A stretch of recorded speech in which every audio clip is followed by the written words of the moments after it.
বন্যা পরিস্থিতিতে অনেক নৌকার মালিক পরিস্থিতির সুযোগ নিয়ে নৌকার ভাড়া অস্বাভাবিক রাখতে চায়, এমনকি কেউ কেউ সারাদিনে ভাড়া 1,00,000 টাকা পর্যন্ত চায়।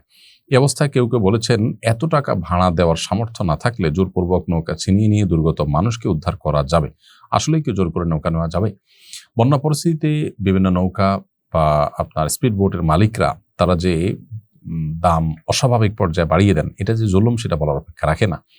যদি কোনো মানুষের জীবন হুমকির মধ্যে থাকে, জীবন বিপন্ন হওয়ার আশঙ্কা থাকে এবং কেউ তার নৌকা এরকম দিতে না চান, গড়িমসি করেন, তাহলে তখন তার থেকে জোর করে ছিনিয়ে নিয়ে ওই মরণাপন্ন মানুষকে উদ্ধার করা যাবে। তবে সাধারণ উদ্ধার কাজের জন্য আপনি জোর করতে পারবেন না। মানুষের অধিকার বিষয়টাকে ইসলাম খুব গুরুত্বের সাথে দেখে। একজন মানুষের সম্পদকে জোরপূর্বক আপনি এটা ভালো কাজে ব্যয় করবেন, এই রাইট আপনাকে দেওয়া হয়নি। ভালো কাজে ব্যয় করার জন্য তার সন্তুষ্টিটা জরুরি। তার সন্তুষ্টি তিনি করলে ভালো, না করলে তিনি আল্লাহর কাছে কখনো কখনো দায়ীও হতে পারেন, কিন্তু আপনি তাকে বাধ্য করতে পারেন না। তবে হ্যাঁ, মানুষের জীবন রক্ষা করা ব্যাপারটা এত গুরুত্বপূর্ণ, শরীয়তের মানুষের জীবনের মূল্য এত বেশি যে জীবন রক্ষার জন্য যদি কেউ তার কাছে থাকা সুযোগ নাও দেয়, তবুও আপনি সেখান থেকে যদি জবরদস্তি, বিশেষ করে কেউ যদি জুলুম করে, এটা আমি অতিরিক্ত টাকা চাই, যে টাকা আপনার কাছে না, এদিকে মানুষটাকে বাঁচাতে হবে, তাহলে আপনি জোর করে তার কাছ থেকে এটি নিয়ে সেই কাজ করতে পারেন। অর্থাৎ পুরো বিষয়টা নির্ভর করছে পরিস্থিতির উপরে। স্বাভাবিক উদ্ধার তৎপরতার জন্য আপনি জোর করে কারো কাছ থেকে ভোট নিতে পারেন না। তবে তিনি যে কাজটি করছেন সেটা যে অন্যায়, সেটা যে গুনাহের কাজ, সেটা যে জুলুম, এর কারণে তিনি যে পাপিষ্ঠ হবেন আল্লাহর কাজটা বলাই বাহুল্য। আমরা যারা বাংলাদেশে বেশিরভাগ মানুষ না মুসলমান নিজেদেরকে দাবি করি, আমাদের এই জাতীয় কর্মকাণ্ডগুলো থেকে বোঝা যায় যে আমরা ইসলামের ছিটাফোঁটাও আমাদের মধ্যে আসলে নেই। আমরা নামে মুসলমান।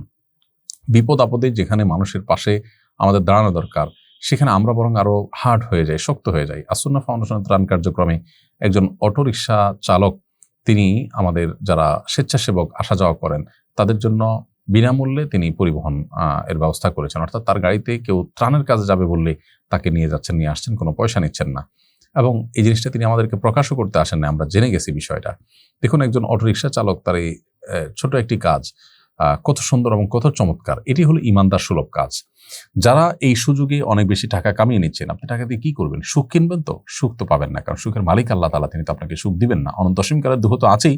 দুনিয়াতেই আপনি বুঝতে পাবেন এই টাকার দুঃখ কাকে বলে, কত প্রকার, কি কি। যারা অবৈধভাবে উপার্জন করেছে, একটা সময় তারা সেটার জ্বালা পোড়ায় পড়তে থাকে। অতএব আসুন মুসলমান হই। মানুষ হওয়া ছাড়া ভালো মুসলমান হওয়ার কিন্তু সুযোগ নেই।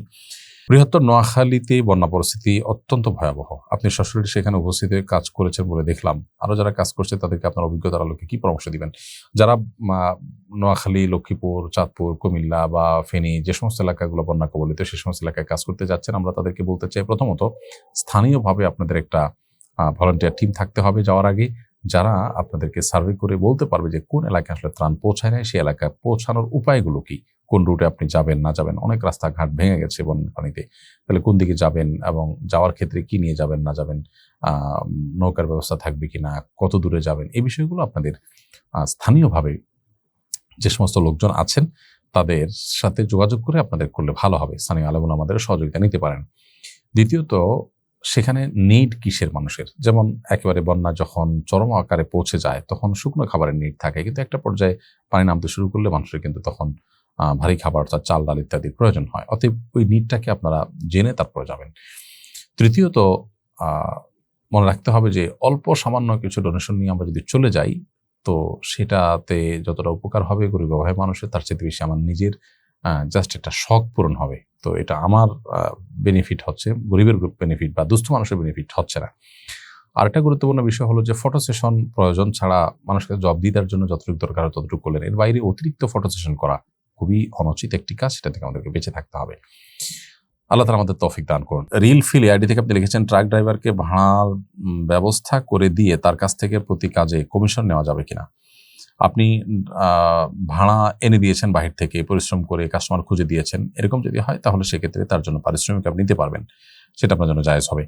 বাট যদি আপনি এটা আপনার চাকরির অংশ হিসাবে করেন, তাহলে সেক্ষেত্রে আপনার জন্য জায়েজ হবে না। সাধারণত কোনো কোম্পানিতে আপনি কাজ করছেন, ধরুন কাজ করে আপনি ট্রাক ভাড়া করা কোম্পানির কাজ, তো আপনি ভাড়া করে দিচ্ছেন, দিয়ে আপনি ড্রাইভারের কাছ থেকে আলাদা আপনার কমিশন নিচ্ছেন, সেটা কিন্তু নাজায়েজ হবে, উৎকোচ হবে, কারণ এটা আপনার দায়িত্বের অংশ। বাট এমনিতে আপনি স্বাধীন মানুষ হিসাবে এটা আপনার মূল কাজ না, বা এটা আপনি কারোর দিনের চাকরি হিসাবে কাজ করছেন না, আপনি একজন ট্রাক ড্রাইভার বা একটা ট্রান্সপোর্ট কোম্পানিকে ভাড়া এনে দিচ্ছেন, কাস্টমার এনে দিচ্ছেন মধ্যস্থতাকারী হিসাবে, অবশ্যই আপনি সেখানে পারিশ্রমিক বা আপনার বিনিময় নিতে পারবেন।